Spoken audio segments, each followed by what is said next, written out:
This channel explores moments of self-reflection that arise in everyday life. BTS Ticket, what it represents. Have you ever seen a girl cry over a single BTS concert ticket? People cry over a ticket, not because it's expensive, but because of what it represents. For many BTS fans, the music was never something casual. Songs were streamed again and again. Lyrics were translated line by line. Those lyrics felt personal. They spoke about fear, loneliness, self-doubt, and the slow process of growing up. What mattered most was realizing those feelings were not private. Millions of people their age felt the same way. So the ticket is not simply entry to a concert.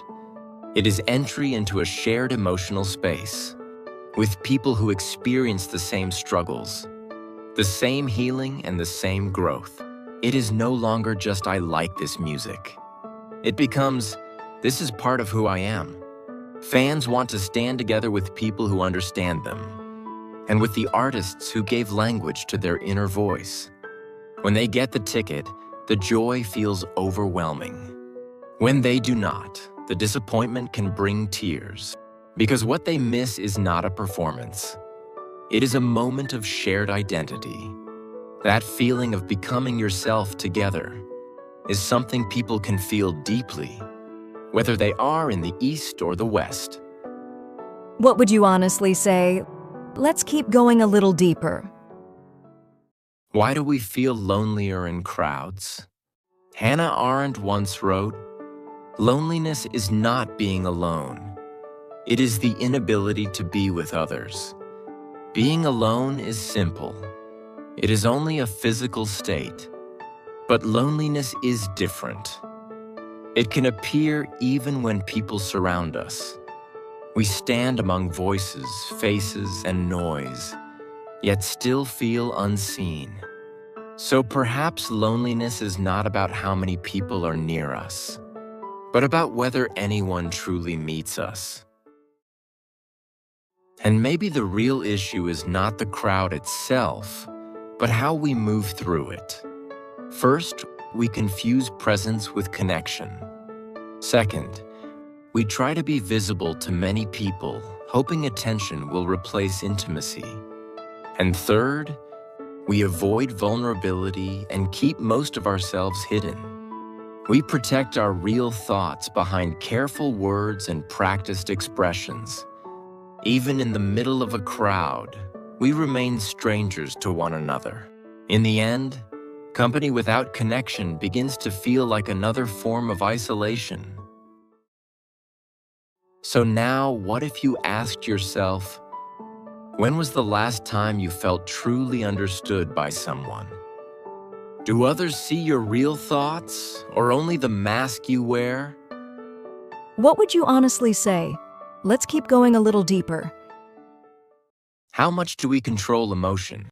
Aristotle once wrote, "Anyone can become angry, but to be angry with the right person, at the right time, and for the right reason is not easy."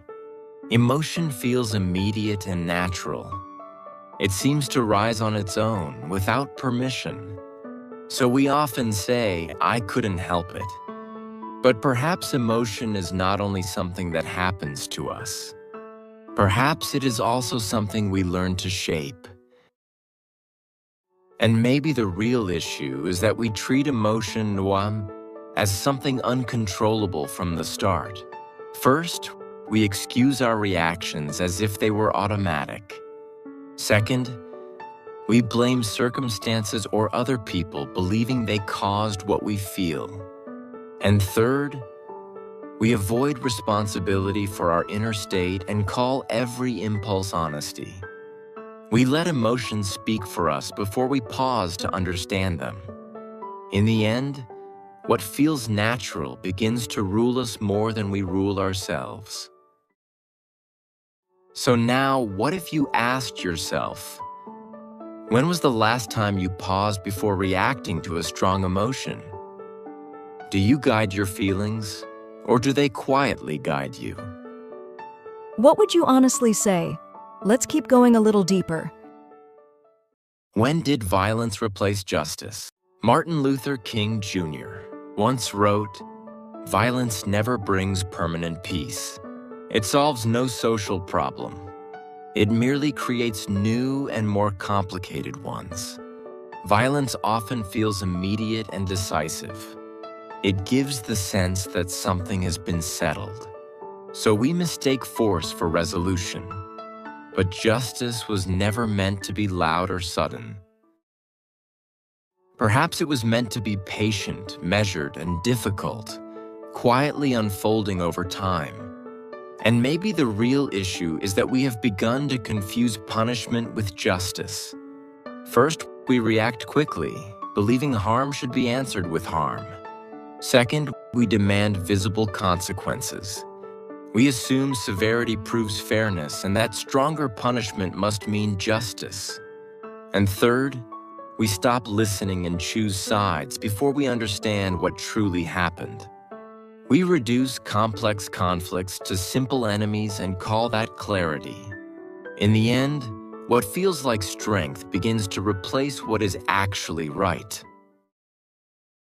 So now, what if you asked yourself, when was the last time you chose understanding instead of retaliation?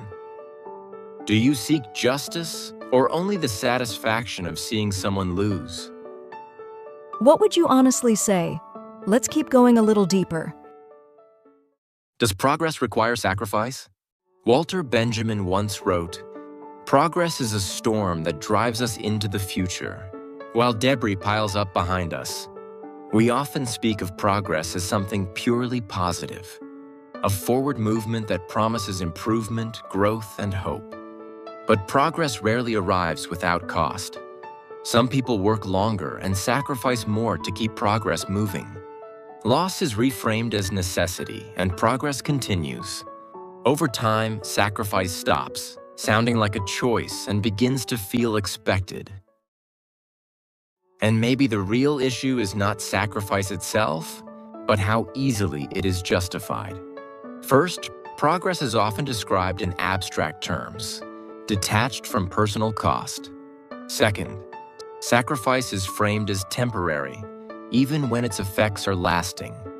And third, those who benefit most from progress rarely bear the heaviest losses. The burden is quietly shifted in the name of responsibility or resilience. People are praised for enduring rather than questioning. The cost of progress is absorbed unevenly and rarely reconsidered. So now, what if you asked yourself, would you willingly accept sacrifice in the name of progress? Was that your decision or something you felt pushed into? What would you honestly say? Let's keep going a little deeper. Culture explains how people lived, but philosophy asks how we should live now. That question is where ThinkLive begin. See you in the next video.